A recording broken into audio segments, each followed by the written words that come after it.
On record ఉండాలన్నా, ప్రజా సమస్యలపై ప్రస్తావించాలన్నా అందుకు వేదిక అసెంబ్లీనే. అలాంటి అసెంబ్లీ సమావేశాలకు తెలుగు రాష్ట్రాలు సిద్ధమయ్యాయి. ఆంధ్రప్రదేశ్లో ఇప్పటికే సభ ప్రారంభమైంది. తెలంగాణలో 23 నుంచి బడ్జెట్ సెషన్ మొదలవుతుంది. మరి మొన్నటి వరకు సీఎంలుగా ఉన్న కేసీఆర్, జగన్ ఇప్పుడు పూర్తి స్థాయిలో సభా సమరంలో పూర్తిగా పాల్గొంటారా? ప్లాన్ బితో పక్కకు తప్పుకుంటారా అన్నది ఆసక్తికరంగా మారింది. ఇప్పటికే జగన్ ఢిల్లీలో ధర్నాల పేరు చెప్పి సెషన్కు గుడ్ బై చెప్పబోతున్నారు. మరి సభలో గర్జిస్తాను అన్న మాజీ సీఎం కేసీఆర్ వస్తున్నట్లేనా?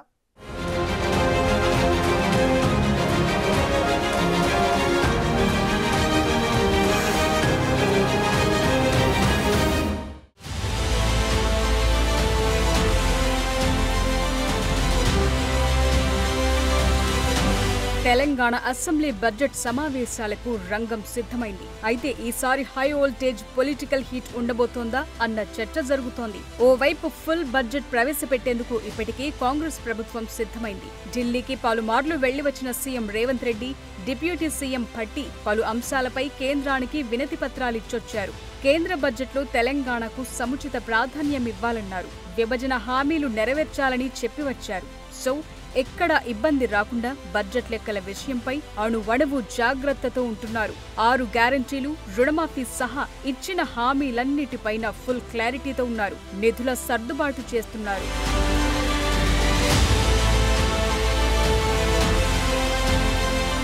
సో లెక్కలు ఇలా ఉంటే ఎప్పుడు అసెంబ్లీ సమావేశాలు జరిగిన అధికార విపక్షాల మధ్య మాటల యుద్ధం కామన్ గానే కనిపిస్తుంటుంది. అయితే ఈసారి అది మరింత హై వోల్టేజ్ కింద మారబోతోందన్న టాక్ నడుస్తోంది. తెలంగాణలో కాంగ్రెస్ ప్రభుత్వం 6 నెలల పాలనను పూర్తి చేసుకుంది. ఇందులో భాగంగానే ఈ 6 నెలల పాలనలో రేవంత్ ప్రభుత్వం చేపట్టిన కార్యక్రమాలు, అమలు చేసిన హామీలతో పాటు బడ్జెట్ అంశాలపై చర్చించబోతున్నారు. రాష్ట్రానికి కేంద్రం ఇచ్చే నిధులు, కేటాయింపుల ఆధారంగా అసెంబ్లీ సమావేశాల్లో చర్చించే అవకాశం కనిపిస్తోంది. చెప్పాలంటే సభలో సమరం ఫిక్స్ అయ్యింది. ఓవైపు కాంగ్రెస్ ప్రభుత్వ హామీలను కార్నర్ చేయడానికి బీజేపీ, బీఆర్ఎస్ సిద్ధమైతే వాటిని తిప్పికొట్టేందుకు రేవంత్ సర్కార్ కూడా రెడీ అయింది.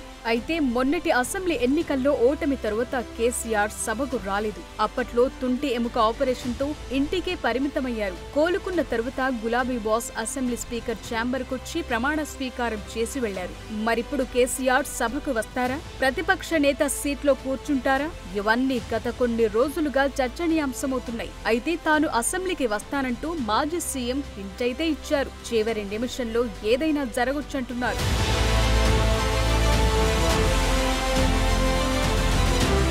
కేసీఆర్ కు చాలా వ్యూహాలుంటాయి. సభకు వస్తే ఏం చేయాలి, ఎలా ఢీ కొట్టాలి, రాకపోతే ఏం చెప్పాలి, ఇవన్నీ ముందస్తుగానే ప్లాన్లు ఉండి ఉంటాయన్న టాక్ పొలిటికల్ సర్కిల్స్ లో ఉంది. బీఆర్ఎస్ ఓటమి తర్వాత ఒక్కసారి కూడా అసెంబ్లీలో తనకు కేటాయించిన స్థానంలో కూర్చోలేదు మాజీ సీఎం కేసీఆర్. ఆ తరువాత 2 సార్లు సభ జరిగిన గులాబీ బాస్ జాడలేదు. ఇప్పుడు ఎమ్మెల్యేలు వరుసగా చేజారిపోతున్న టైంలో పార్టీని కాపాడుకునేందుకైనా సభలో అడుగు పెడతారా లేదా అనేది ఆసక్తికరంగా మారింది.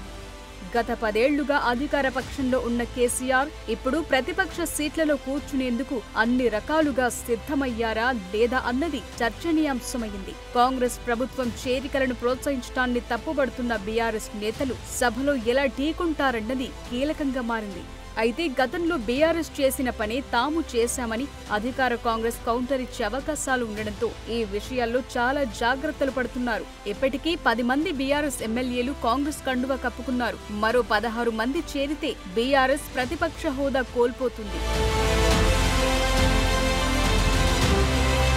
అటు అసెంబ్లీలో మరో విశాలమైన గదిలో కేసీఆర్ కు ఇప్పటికే ఛాంబర్ ఏర్పాటు చేశారు. పార్టీ ఫిరాయింపులపై బీఆర్ఎస్ అసెంబ్లీలో కాంగ్రెస్ పార్టీని గట్టిగా నిలదీసే అవకాశం ఉన్నట్లు తెలుస్తోంది.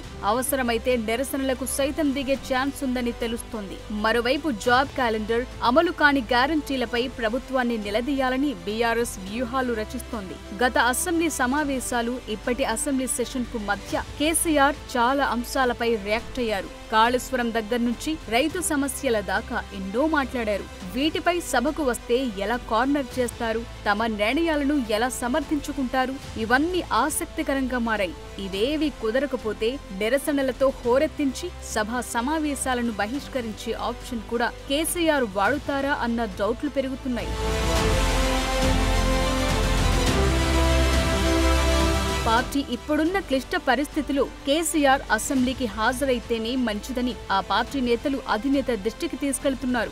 7 నెలల కాంగ్రెస్ పాలనలో వైఫల్యాలను సభలో ప్రస్తావించేందుకు అవకాశం ఉంటుందని, అసెంబ్లీ సమావేశాల్లో కేసీఆర్ తన వాగ్దాటితో అధికార పక్ష నేతలను ధీటుగా ఎదుర్కోగలరని బీఆర్ఎస్ శ్రేణులు సూచిస్తున్నాయి. కేసీఆర్ కూడా తాను ఇంకా ఫామ్ హౌస్ లోనే ఉంటే పార్టీకి తీరని నష్టం వస్తుందని భావిస్తున్నారట.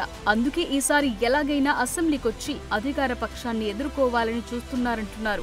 రాష్ట్రంలో అసంతృప్తితో ఉన్న నిరుద్యోగుల తరపున, రైతుల తరపున 6 హామీల అమలు తీరుపైన రేవంత్ సర్కార్పై తన ప్రాసలు, పంచులతో కేసీఆర్ విరుచుకుపడాలని గులాబీ నేతలు సూచిస్తున్నారు. మరి సొంత పార్టీ నేతల సూచనలతో కేసీఆర్ సభకు వస్తారా లేదా అన్నది చూడాలి.